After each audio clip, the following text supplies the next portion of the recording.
Hello, our users. My name is John Kulas, 20-year professor of industrial organizational psychology, 12-year user of R for normal, boring, statistical, and analytical operations. But for the majority of those 12 years, for maybe 10 or so, I've also been staying within my scripting environment, the environment within which I specify my R analyses. I've been staying there to complete entire projects. So to write papers primarily, to make presentation slides like you're looking at now. Donald's doing a nice slide there. Um, and so every week I hang out here and kind of promote this way of structuring your work. It's referred to in different fields. In the computer science field, this started out being referred to kind of, or the origins of this, I guess you can say, started with something called literate programming. It's also consistent with this concept of reproducible research. I call it single platform project execution because I don't know, it's lots of syllables, I guess, and I have to overcomplicate everything.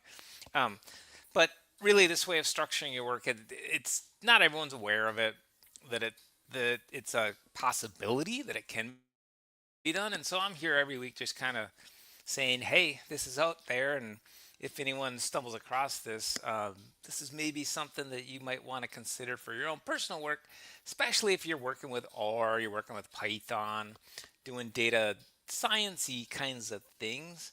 You're going to have to do a report at some point. So why not just do the report within the same environment that you specify your analyses? And so I'm here to promote, like I said, promote that way of structuring your work, but also as a resource every week. If there's someone that's interested in this, you're not quite sure how to get started, or maybe you just want someone to bounce some ideas off of, I'm here for that. And I'm always here live. I don't do canned presentations. We've done a couple on this channel, I guess, but mostly I just want to be here and hang out. And if there's someone that is interested in these topics, that I'll just pop a note in the comments and I will address it. And that's why we use this metaphor of an academic office hour. Literally, doors open, just pop on in and ask a question, with the thought that we can maybe collectively work toward building something if you're working on it, and I can certainly try to lend a hand with that. A non-AI hand, I guess, or if we need to, we could do AI assisted as well hand. But in the absence of that happening, we've been taking a look at some of the capabilities of kind of structuring your work this way. And tonight I'm kind of excited because I really, really, really love these presentation slides. And last week, at the end of last week, I think I made a comment that next week we're going to do, unless I hear from one of you that there's something that you want to see, we're going to do RevealJS slides. And so no one said anything, so we are going to do RevealJS slides tonight. We're going to take a look at just one out of many possible ways that you can customize your slides to make them look however you want them to look. So for example, my slides here, you can see there's this washout in the middle. It's this kind of lighter blue than you see in the perimeter. I'm laughing a little bit because it just struck me that a friend of mine just bought a brand new bass guitar, very nice bass guitar, a Fender Jazz Made in America bass guitar, and this is literally his coloring. He's got kind of a blue burst. He's got blue in the middle and then kind of radiating towards black on the outside on the perimeter. Beautiful, beautiful, beautiful bass. So if you want to make a beautiful based, if you want to make a beautiful BASSED theme, we can do that. We can do that tonight.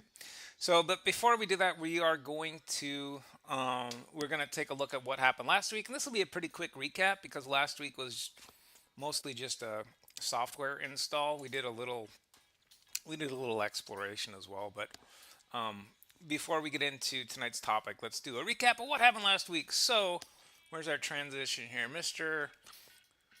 Bullwinkle J. Moose? What the heck happened last week? I forget.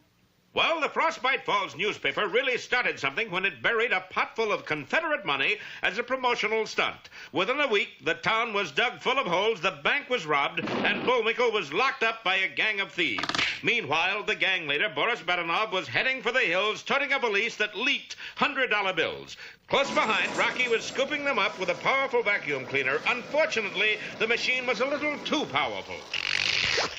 Uh-oh. Excuse me, Mr. Braunschweiger. I thought you were a $100 bill. Name is Babyface, not Bill. But then Boris spotted his empty suitcase. Raskolnikov, I've been hijacked by carpet sweeper. And he started off after the fleeing Rocky. Uh-oh. I gotta find some place to hide this money. But where? Then Rocky's sharp eye spotted a small building on a back street. That's it. The old ice house. Nobody'd ever think to go in there. Gee, Rock, I thought you'd never show up. Bullwinkle, what are you doing here? Far as I can tell, I'm freezing to death. Come on. We gotta hide this vacuum cleaner full of money. How about putting it under this loose board? Yeah, but that board isn't loose. Now it is. Good. I'll just put... Uh-oh. There's something here already. Something to do with the plot, I'll bet. I'll say, look. Oh, it's just an ordinary pot full of Confederate money. Bullwinkle, it's the Picayune pot. Isn't it, though? The Picayune pot! Then we win the prize! I had to let that one go a little longer than normal, the just segue transition, because I have a sneaking suspicion that that's the final. It seems to me like everything's all wrapped up. So they usually don't do a we wrap things up episode. It's gonna be done, I'm guessing. So everyone knows what happened with that particular series of escapades that Rocky and Bullwinkle and Mr. Boris Badenov got themselves into. I let it go a little late, which means those of you that have been around for a while, you know what that means. The consequence of this is that this video, that what we're watching and participating in right now, is not going to be available in Russia. We're depriving the Russian people, which is kind of coincidental since Boris Badenov is kind of supposed to be, I believe, a Russian spy, without really saying it. He actually has a different fictional countries. So Rocky and Bullwinkle didn't throw us into an actual war. We just had a Cold War, I'm guessing, is the reason for that. Anyway, good people of Russia aren't going to be able to see the good stuff that we come up with tonight because that clip went too long. So last week we just did a Quarto install. Quarto version, oops, I lost my Quarto version 1.10 is now out. And I'm using it on this slide. I'm actually using, if we go to my final slide, I'm using 1.10.18 to be specific. And so the reason we go to the slide is because I don't hard type that in. That's actually pulled in from the system. So there's a few different ways to do that. There's a short code to do that. There's an actual R command to do that, and it just evaluates what's going on, similar to like a date variable. So if you pull up what's the current date, what's the time, that kind of thing, you can also pull up what's the version of Quarto, what's the version of R, etc., etc. So last week we did an install. I was previously on 1.9 point something. I'm notorious for missing updates. Because one of the things that I appreciate about these weekly sessions is it does give me more reason to pay attention to that, because I'm here talking about this type of software every week, and so I'm a little more on top of it than I would be if I weren't actually focused on it like this and talking about it to good people like yourselves. So anyway, so I was a little out of date, not as out of date as I normally would be, and we did something that I've always kind of wanted to do but haven't done, at least on these weekly sessions, and that is when the Quarto team or any software development team comes out with hey, here's an update that we want you to do, and here are the fixes, or here are the improvements, or here are the features that the new version has that the old one didn't. Always a little curious just to test out the old one first and see what it looks like. And then we can install the newer version and see what happened. And so last week I intended to do that with a few of these just kind of elements that I extracted from the Quarto team's listing of the features that they focused on, or the things that they acknowledged to being updated. I don't want to say fixed, because I don't think there was anything that I read in terms of the update blog that required a major fix. But so I thought we would run through several of these in terms of what documents look like pre 1.10 and what documents should look like post 1.10. Now, we got caught up on just the first one and kind of ran out of time in terms of the install. So we went ahead and did the install a little earlier than I thought we would, but we focused on these Axe core checks, and these Axe core checks are accessibility checks, and accessibility in terms of primarily visual impairments. So it's accessibility in terms of a handicap. I know that's not a PC term, but disability, handicap, individuals who may benefit from larger text, alternative ways of accessing the information. And so AXScore gives you a report that says how good your HTML document is doing relative to a set of standards. And one thing that we did verify last week was the report that you actually get from the requested AXScore check was a lot cleaner with the Quarto 1.10. The main thing that I noticed that I really appreciated was the previous AXScore check inherited the theming of whatever your document was, and the theming itself can be a major contributor to accessibility issues. And so the fact that the report could have been kind of consistent with this inaccessibility of the document itself I wanted to say funny. It's not funny, but it's kind of ironically funny. Um, but 1.10 cleared that up, so that no longer happens with 1.10. And I think that was just like a brilliant. Whoever on the Quarto team came up with that in terms of let's strip the theming off the report. That was a brilliant idea, and so I love that. So I really did like that. We did not check out the rest of these. Um, the PDF and typist fonts, it just the improvements just kind of keep being made incrementally in terms of how those PDF and typist document types are going to give you less and less headache as you try to render them. As someone that's been doing this for 10 years, um, PDFs PDFs historically have been the document types using these processes that you, you kind of say, all right, I think I got everything I need. Cross your fingers and hope that you get your PDF. That really isn't the case anymore, and the team's done a great job um, of making the rendering of a PDF document a lot less painful. Not only that, but the addition of typist document types has, if something goes terrible and does crash, most many people are going to find themselves with the opportunity to generate a typist document as kind of a backup. Now, I kind of caught myself there and qualified what I was going to say, because when I'm doing a PDF, there's a lot of extra goop that I put on it. I'm thinking about something like a report, and in the report I have branding, and there's a lot of stuff tied to it. And so if you just have something like a paper or a not heavily formatted report, then you should be able to switch back and forth between typist and PDF document types quite easily. And recall that uh, the the typist document type does render a PDF. It just bypasses kind of an intermediary step that historically has been kind of a thorn in the side of people that want not not necessarily. So it's been a good thing, and it's also been something that's a bit of a hurdle for some individuals. So there's an intermediate file generated called a tech file. That's the three-letter extension on the end of the file, TEX, tech. And tech is a different typesetting language, and it has all its own rules, and there's possibilities of kind of something going awry in the process of either going to the tech or going from the tech to the PDF.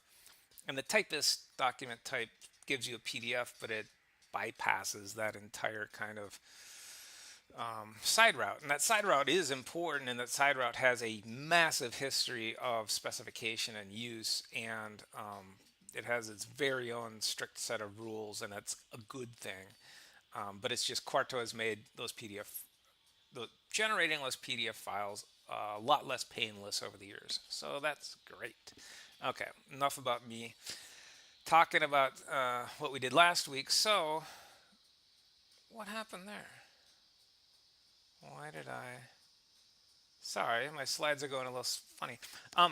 The slides are available in the comments, so please use them. I put them together every week, hoping that people do use them. There are hyperlinks embedded throughout the slides. This week's slides are a little, there's not as many resources on this week's slides, but you can take a look at Donald Duck. He's always fun to look at. So please go ahead and take a look at the slides. There's also, again, the link to, there's also a link to the tutorial, where if you are just, you haven't yet used these processes to generate a document, that tutorial will walk you through everything you need to do in order to generate your own document, and you can see if you like it and if it's something that you do want to do. Okay, so today, I didn't, usually there's something thematic here that that is related to the topic. Now, I guess I just chose Donald as kind of the mascot for this week, and so today's GIF isn't really all that related to I guess he's being slid off the screen, so we'll use that as being close enough. But tonight, what we are going to do is we're going to take a look at some options for you to customize your presentation slides if you're a professor and you want to maybe make the slides consistent with your university's theme, or if you're working at an organization and want organization colors and themes and logos and fonts and things like that. Tonight we'll talk about a pretty quick and easy way to do that. Now, there are several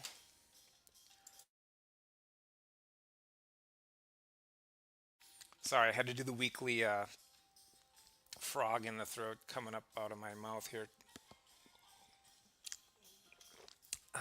We'll So there are several different ways to actually do this. As with anything in R, now we're not technically using R, we're using Quarto, but as with anything in R, there are several ways to approach a problem and to solve a problem.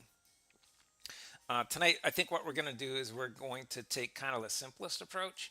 And I have a few examples here of slides that themes that other people have come up with, just to give you, and I believe this is the same person that's come up with both of these themes, just to give you an idea of some of the things that we can alter fairly easily. So you're seeing some images here.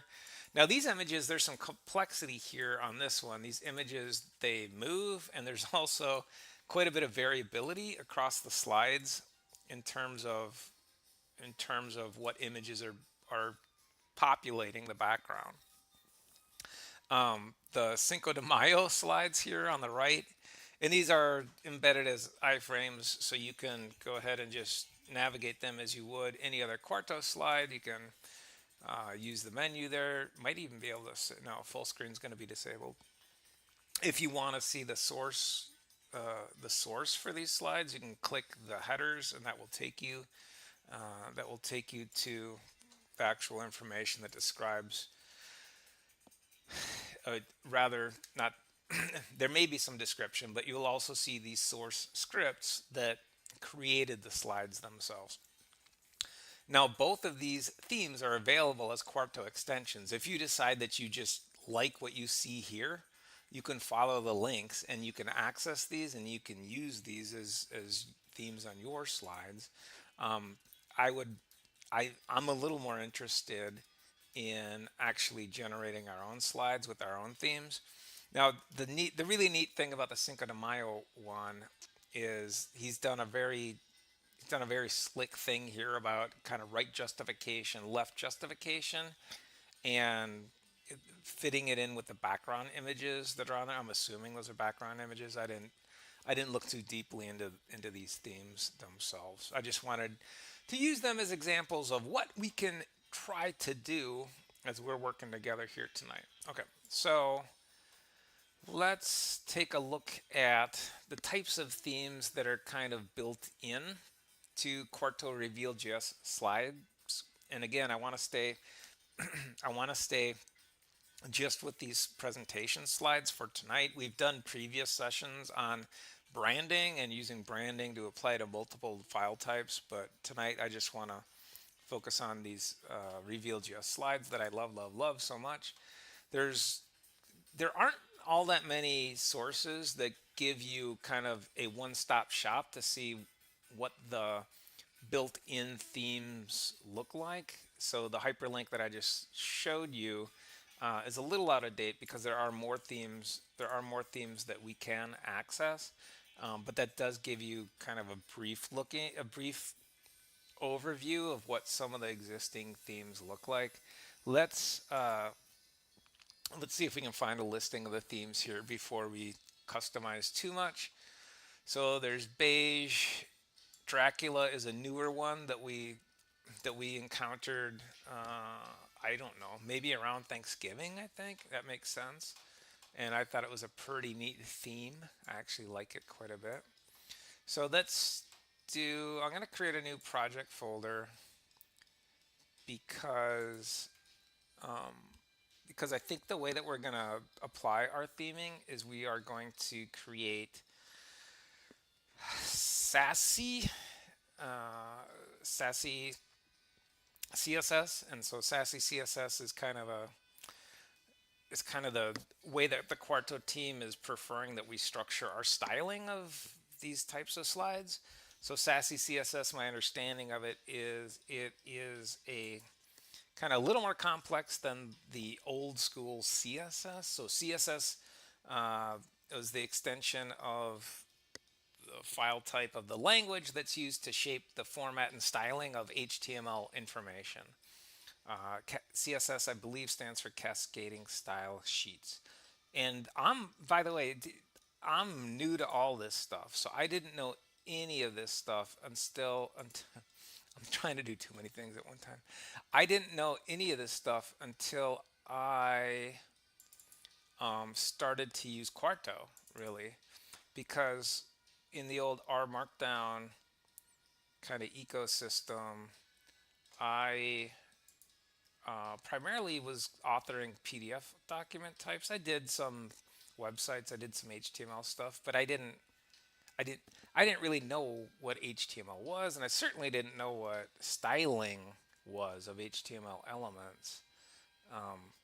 So HTML browsers, they will read CSS as is, and I don't think any of them, so Firefox, Edge, Chrome, etc., etc., I don't think any of them have any issue reading raw CSS. Sassy CSS, my understanding is it's different. So there's more meta kind of information in there, and it needs to be processed before pages can. It's like baby food. Baby food. It needs to be processed before the pages can actually interpret them. All right, what are we going to call this? We'll call it presentation. I probably don't have a presentation folder here. So I'm in RStudio this week, and we're going to create a new project, and that project is called presentation. That's empty. It has my rproj file in there, and that's just some kind of information about about the project folder itself that RStudio gives us. Now, other IDEs aren't going to do that, but we do get that with RStudio. Let's go Quarto presentation, and I'm going to create a RevealJS presentation. And there's some boilerplate information here. We'll go ahead and render that, make sure it renders well. We'll say theme or theming.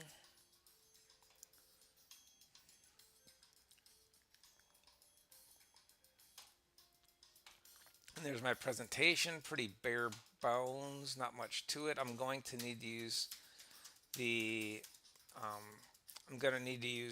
keyboard to navigate that, either the up and down arrows or the right and left arrows. So I think the first thing let's actually change that a little bit. So I like to enable the mouse wheel just so I can navigate a little easier. So this has nothing to do with theming, but just so I'm able to kind of go back and forth between the slides here, either in the preview or in the pop-out itself. The pop-out will bring out a browser. For me, it's going to be Microsoft Edge, and then I can navigate it there. Let's try out a couple of themes before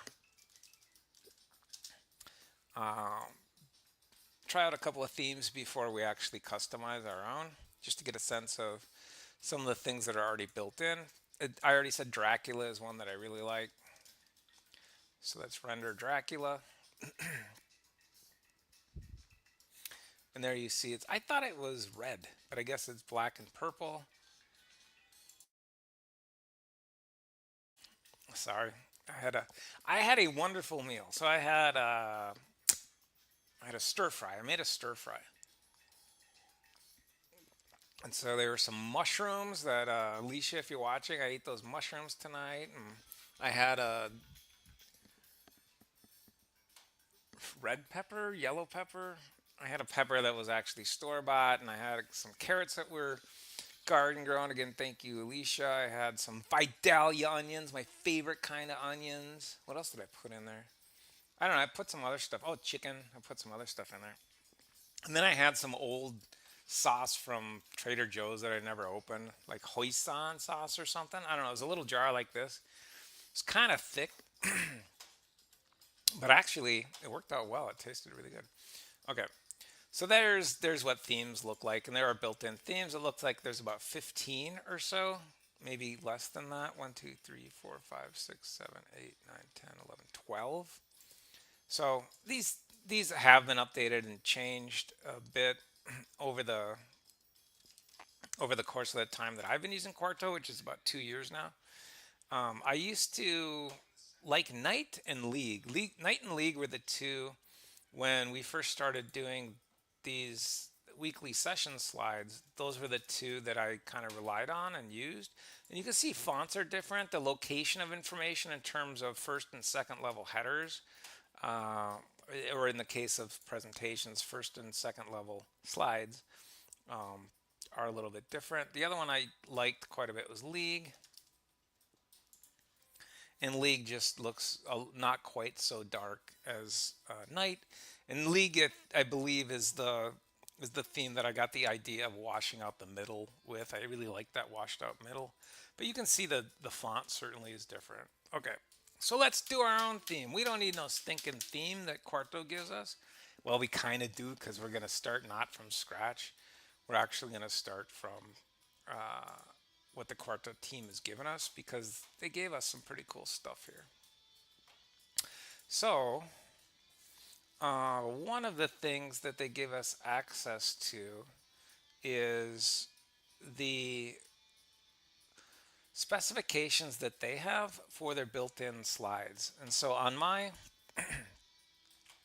if you follow the second to the last slide in my slide deck this week, the one with the theme slides on it, there's a hyperlink here. And as a matter of fact, this hyperlink is located on several different slides in this week's slide deck. But if you click on that, it'll take you to a page in Quarto that talks about creating themes using the processes we're going to talk about tonight. And about halfway down that page, right before the SAS variables section, there's a hyperlink. And this hyperlink gives you access to the specifications that are used for the 11. Now it looks like there's more than 11 here. So 1, 2, 3, 4, 5, 6, 7, 8, 9, 10, 11, 12. Oh no, we said 12 before, didn't we? Okay, so there's 12 here. There's probably a different branch here that they're working on that has different themes on it. I am guessing, and again, that's just pure speculation on my part. But we should be able to. Let's take Dracula. So we should be able to take Dracula and just copy this. And the expectation is, if we use this as the specification, so I could download that, which is probably the easiest thing to do. I can also should be able to copy it. I think if I Control A in here, no, that works. So Control A works as well. So I now have a download version of this that gave me the proper extension. I can also, like I said, Control A and Control C, or Open Apple A, Open Apple C. Kids used to laugh at me for using Open Apple. Apparently there's no Open Apple anymore on Mac computers, and there probably hasn't been since 1983. But I still say Open Apple. And I get made fun of for it. So let's go ahead and instead of specifying the theme, I'm going to go ahead and just comment that out. You can use the same commenting convention that's used with R script here. And this is the YAML metadata specification. So the front matter in these documents, these QMD documents that we're working with, between the 3 dashes opening and 3 dashes closing, that's called a YAML, Y-A-M-L. And there's different kind of different historical kind of thoughts on what YAML actually stands for. The one that I learned is that YAML stands for YAML ain't markdown language, which I always thought was funny because the acronym uses the acronym in the acronym. Talk about meta. My goodness. I'm going to see if I can find our folder, and I'm going to paste. So I'm going to paste that CSS file in there. And if I look at my files folder now, you'll see it. And it's coming in with this. Logo that identifies it as Sassy CSS. Sassy CSS has kind of a neat logo to it. It looks like a 1950s stylized super serif S. You can look at that within our studio, and it will give you color coding of information in terms of what's commented out and what might be important. Now, one thing about using the process that we're actually going to use is with Quarto, there are some priorities in terms of sequencing that you need to be mindful of when you're generating whole CSS files yourself or sassy CSS files. These comments actually are consequential. So you need to start off with, and by the way, the commenting within CSS or sassy CSS uses either these two forward slashes for inline comments, or if you have multi-line comments, you start with a slash and an asterisk, and you end with an asterisk and slash. And so I'll give you a sense of that here. So here's some bobbity boop, and it's doing some autocompletes there. Exclamation point important and exclamation point default are kind of specific. Those are specific commands within the CSS language structure that are useful, but we're not using them right now. And the only reason I bring it up is because I just wanted to say bobbity boop. Oh, I spelled bobbity wrong. What is wrong with me? I wanted to say bobbity boop exclamation point and didn't realize that because exclamation point important and exclamation point default to a lesser degree are important, it wanted to autocomplete that. Now, if I want to just say this is actually a comment, it's not something I want you to specify. At the beginning of the line, I can do two forward slashes. Or if I have bobbity boop, bibbity bop,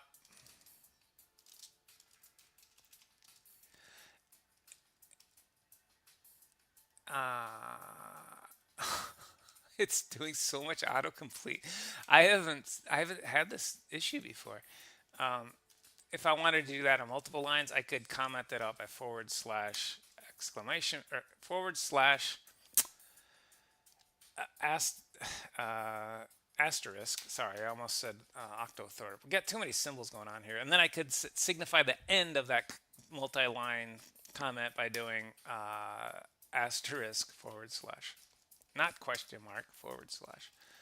Now, if I had forgotten to do this, you can see the line 18 information that currently is legit code. If I get rid of that, that might actually be interpreted as part of the comment. It's not here, so be aware of that. That those become important as you're generating these files. The language itself, with access to AI, doesn't really matter that much, in my opinion. You can always have an AI help you. These are called stacks. So this is common in HTML applications. Is you don't just say this is the font I want. You say this is the font I want. But if you don't have it, use this one. And if you don't have that, use this one. And if you don't have that, use this one. And then there's a bunch of color specifications here. So we should see our purple somewhere, and then purple. But these are, I don't know how much information I want to get into, but in this early section, we're kind of defining the things that we're going to be using later. So there's a big section here for defaults, and then there's a smaller section with what are called rules. And so it's going to be important as we're crafting these Quarto CSS files to have both of those sections specified and to have the defaults above the rules. And if there's any questions on that, just drop a note and we can spend a little more time on it. Okay, but you can see down here in the rules, they're using some of the information that's specified up here. And so that's kind of considered to be efficient, and I believe that's why sassy CSS is something that's valued, and that's why it's being used by, for example, the Quarto team. So let's take Dracula and let's do one silly thing. We know purple exists in the Dracula theme. Let's make purple a slightly different purple. And these are called hex codes. We use them We use them very frequently. Let's do a vibrant purple. Water. Again, I swear it's water. It's in a goofy looking glass. This is a zebra. Zebra doesn't have a name, but there's 3 of them left. I have all kinds of goofy dinnerware, flatware, plateware, whatever you call it. But I have a lot less than I used to have when I bought it because a lot of it gets broken. But I do have 3 zebras left. I think at one point I had matching. Oh yeah, I do actually have matching plates. I only have 2 zebra plates left, but I got plenty of zebra mugs. So I'm going to go ahead and swap that out. We're gonna specify a slightly different color purple, and let's just see what happens with that. So the way that we can access these themes that we're playing with and specifying is, instead of calling out one of the built-in themes that the Quarto team has prepared already, we can say, hey, I have this CSS specification that I created, and let's use that. And so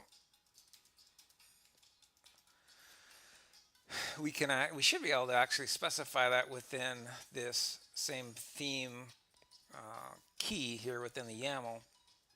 And so if I run this, it should look very similar to the Dracula theme, except the purple is going to be more vibrant. And all we did was we took the hard work that the Quarto team had already done, and we just kind of slowly made some tweaks to it. Now,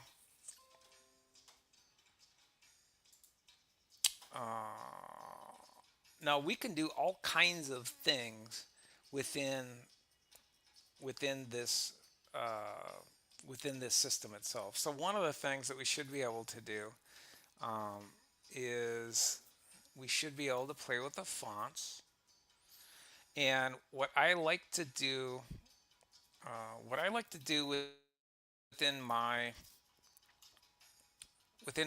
CSS specifications is I do like to have a grab font specification at the very, very top. Now this is okay. You can do this. This isn't going to interfere with the SCSS defaults. The SCSS defaults just need to precede the rules that we have. And so I can, above SCSS defaults, I can say, hey, I want you to go grab a funky font. And so let's try, before we actually do that grab, let's look for a funky font. And we're going to change purple too. I really don't like that color purple. So we'll do a filter and we'll just look for maybe something playful.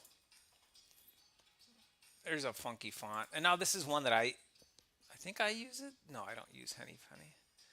I use Font Diner Swanky is what I use. Moolah La, we've used that before. That one looks too hairy. I don't know. There's a kind of a Harry Potter looking one. Irish Grover looks fun. Let's try that. So I'm gonna nuke this entire stack. And we're just gonna see if it can grab Irish Grover with the expectation that it's gonna say, I don't like that. I don't like that. Yeah, it's just giving me the Quarto default, so that's fine. So I think what we probably need to do, and there's, again, several ways to do this. So they were grabbing from user systems, I believe is what that was. But we should also be able to grab from the internet itself, and that's my preferred way to actually it's my preferred way to kind of take a look at and grab fonts. Now on my slides there's always a logo down here, and the logo, if you click on it, it'll bring you to the source files that I use for everything that I use each week. And so at the very top of that, I actually do have, oh, you know what? It is located within the defaults. glad I looked at that. So the grab font specification, it's an import command, and that import command, we will do it underneath the defaults section of our SCSS file. And I'm going to put in Irish Grover here. And we will see now if Irish Grover is something that becomes accessible. Looks to me, there's not much, I mean, this file is not very large. It's 83 lines. And several of those lines are actually just comments. And there it is. So now everything becomes that kind of goofy font. And you know, it has bolding here with render. It has, you can see two different highlightings that we have with upon hover in terms of a hyperlink versus a hyperlink that's just a hyperlink. It might also have a third color if that hyperlink has been accessed. So currently we have kind of pink and cyan. I'm going to click on that just to see if we come back if it's different. Okay, it's not. So it looks like they don't have that coded in. That's something we could code in. What else do we want to do here? If anyone wants to see anything in this, let me know. Otherwise, I think I'm going to play with the colors a little bit.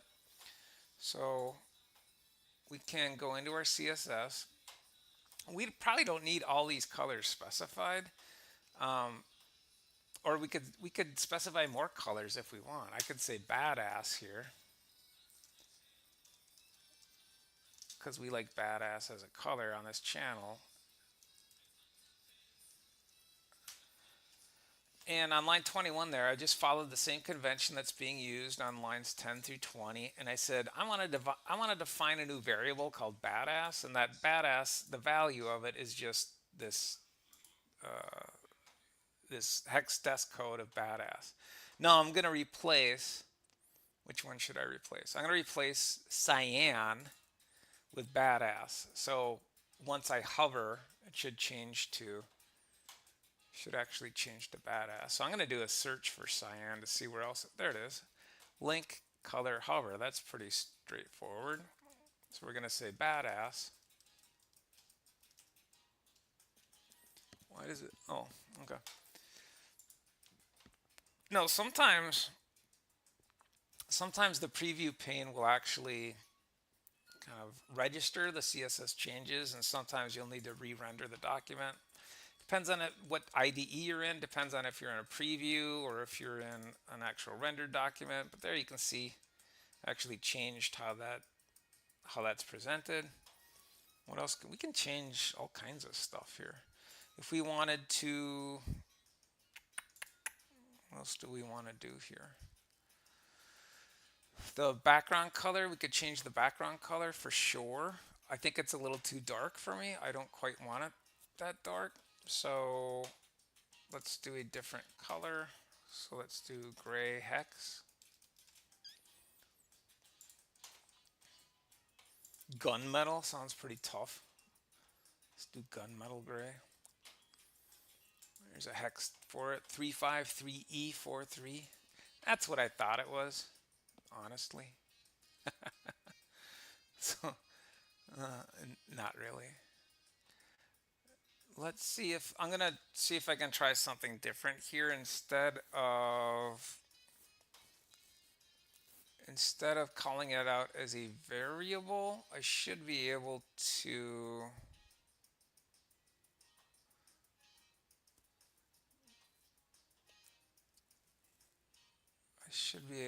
where's our background here? So background, I just had it.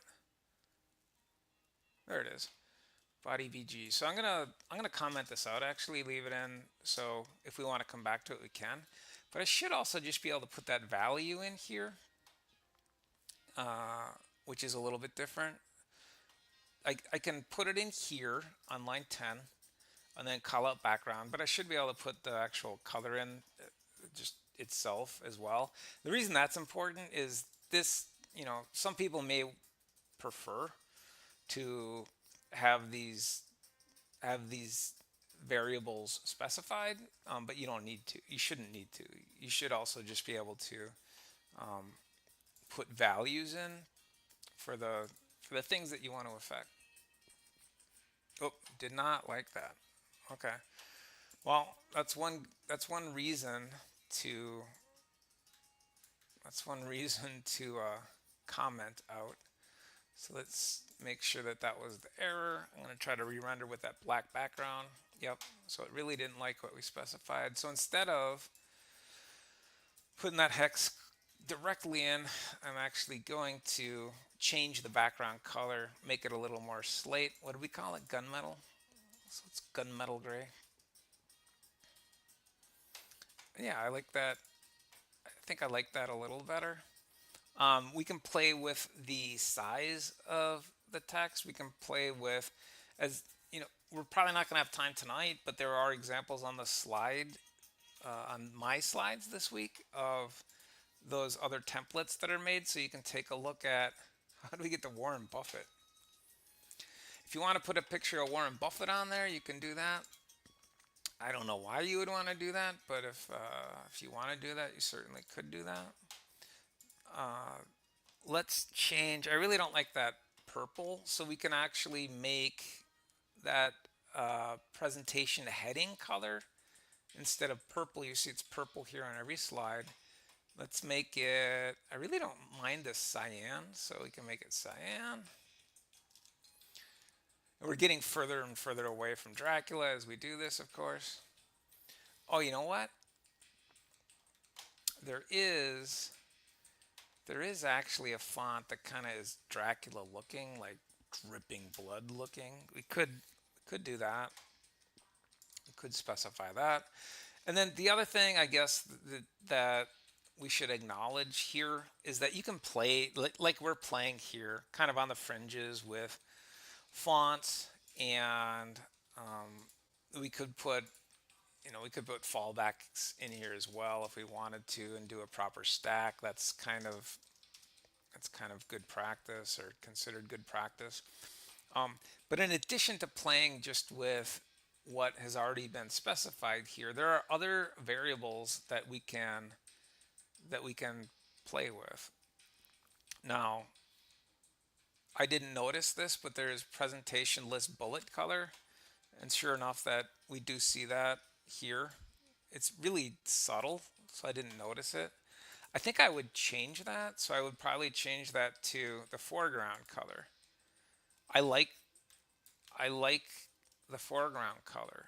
And so now these variables, one of the reasons that I suppose it's preferable to specify the variables here instead of actual hex desk codes themselves is because now everything is tied to foreground. So if I want to affect bullets and the lettering of the words themselves, I only change one value and everything cascades down in the file.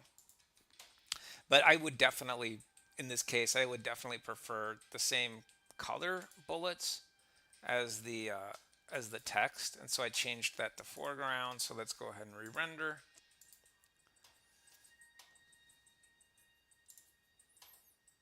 And that to me looks a lot better. Now, if at some later point in time you decide that you want to change, the color of your main document text itself, you just go ahead and change the foreground number. So we can make that a little off-white.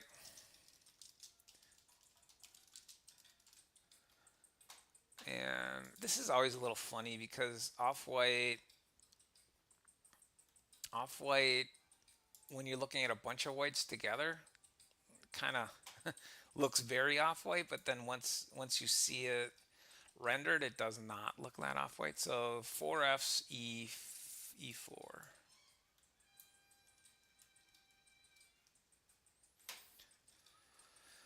So I'm going to change that a little bit. So we should actually have a little more yellowing of the main of text when it appears in our document now.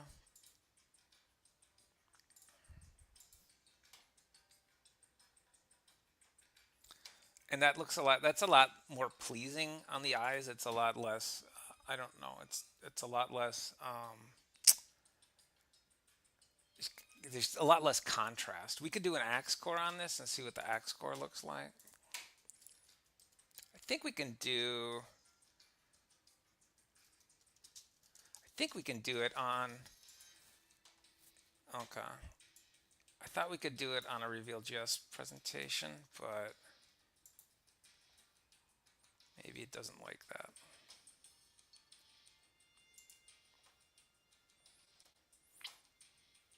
We would have to play with that a little bit. I know we did it when we did our accessibility session. I just don't remember off the top of my head what exactly that was. Now I really don't like the orange. Orange. I hate the look of this orange with our color scheme currently. So I do want to change that before we drop. Now a color that to me looks a lot better with the foreground that we actually have is probably badass. So let's change orange to badass. Where are we seeing orange here?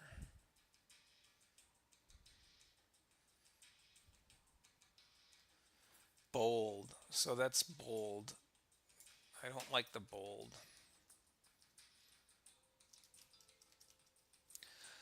And it's saying that italics is in yellow. I haven't really seen that. So I haven't seen any yellow in the boilerplate here. I definitely see orange. So let's take a look at what that looks like in terms of the script. So what it's saying is, it's saying that there's information with 2 asterisks around it, but there's not information with 1 asterisk around it. So let's change that right now. So 1 asterisk should be in italic. So we should have bold and italic, and bold and italic will be badass and yellow. Because why not? Or it can just, you can just leave it alone. That would normally probably just be left alone. So there's our badass. And presentation doesn't look like it came through, does it? Oh, there it is. I did a document. And you can actually see the italic, which is funny because we use such a funny font. But I like that better. It's of all the customizations you could do, you probably don't want to do this one, but let's try a slightly different goofy font and see what it looks like. Kind of a more normal font probably. We'll stick with maybe artistic. That's a little too artistic. Oh my goodness. I have never seen or heard of this one, and I can't pronounce it. So whatever that unafraid font is, let's try it. Let's see if we can pull it up. I'm going to leave Irish Grover in there because we'll have that as kind of a backup in our stack. But we're going to try the unafraid, scary German looking thing here too.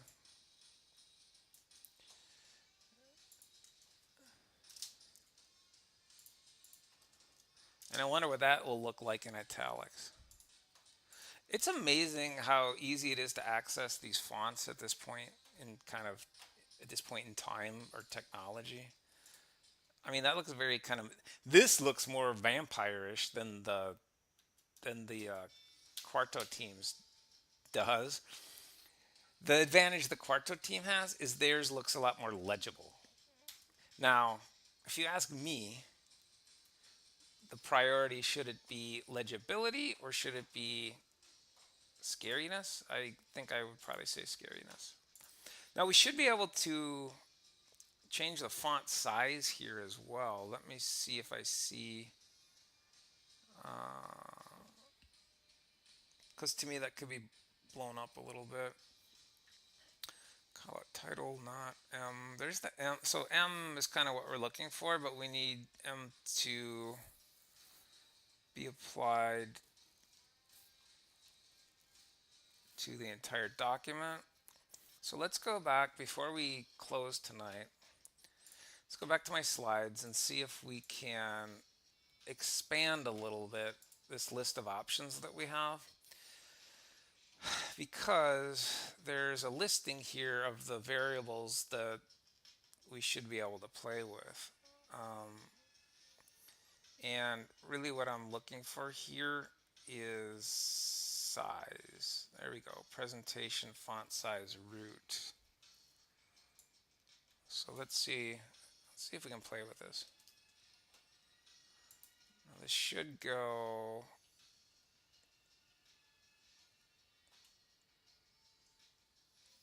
anywhere in here. I'm gonna keep it with some of these sizing things so I can find it later if I want to. But I'm gonna put it pretty early. Because it's something that we might want to come and play with later. So it looks like the default it's saying is 40px. Let's see if we can double that. And this default that you're seeing, when we're creating variables, makes the thing that we're affecting available to be changed later by someone if they want to go in and override it. And so it can be important. Again, I don't know if people are going to be messing with, I don't know if people are going to be messing that much with that kind of level of specification. It certainly worked. We got to knock that down a little bit. So let's knock it down to 60. And, like a good web developer would probably introduce some logic later on that says, that has some sort of awareness in terms of what's being displayed and whether what's being displayed is going to overflow on the plotting surface or not. But I kind of I'm impressed with how the italics are coming in and how the bold are actually coming in on these fonts. Old school, when we played with fonts, we had to have separate fonts specified for. You had to have a whole typographic set for the normal font as well as the italics version of a font as well as the bolded version of a font. All right, we've sufficiently bastardized this slide enough where you can't even tell what the words are saying. So I feel as though we accomplished something. So it's one very simple way to impose your own theme on a slide deck, and just colors and fonts, and it's a really easy alteration because the Quarto team has made available all of the theme specifications that they have for their 12 built-in themes. You can find one that's close to what you like and just tweak it a little bit. I'm guessing that not all of these colors that are specified are used down here because it's not that long of a script. So I'm wondering if some of these kind of are relics from other theme specifications that aren't maybe necessary here. So you could probably thin this out a little bit. What else? I do want to say one more thing. So if you look at my slides, I always have those logos. So Donald Duck in this particular case.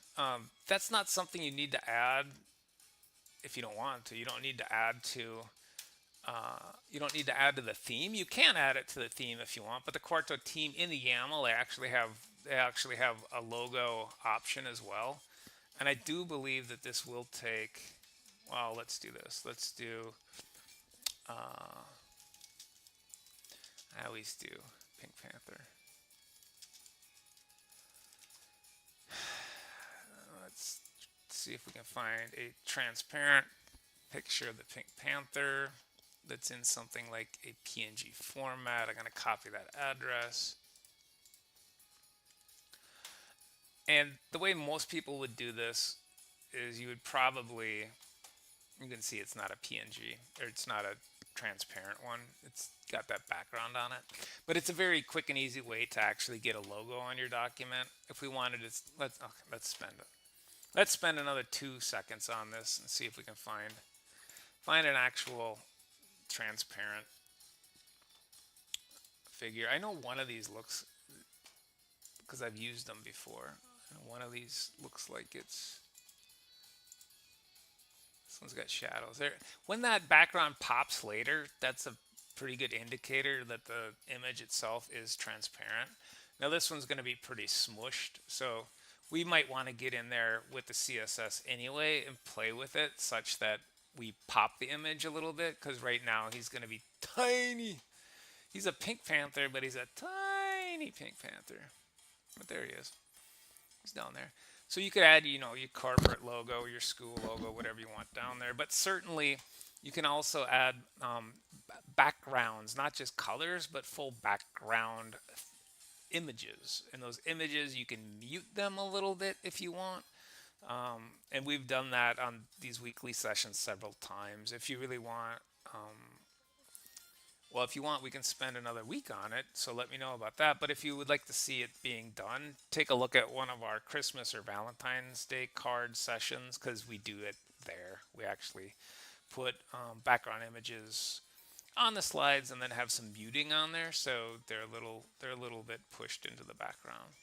Okay, so personalizing your slides, it's actually, there's several ways to do this, but adopting the available theme specifications that the Quarto team has made available, and then just swapping out fonts you like, colors you like, so on and so forth. That's a really quick and easy way to get really close to something that you want. Okay, thanks everybody. Let me know if there's something you want to see next week. Otherwise, I will find a topic and explore it. We can explore it together. Okay, thank you. Good night.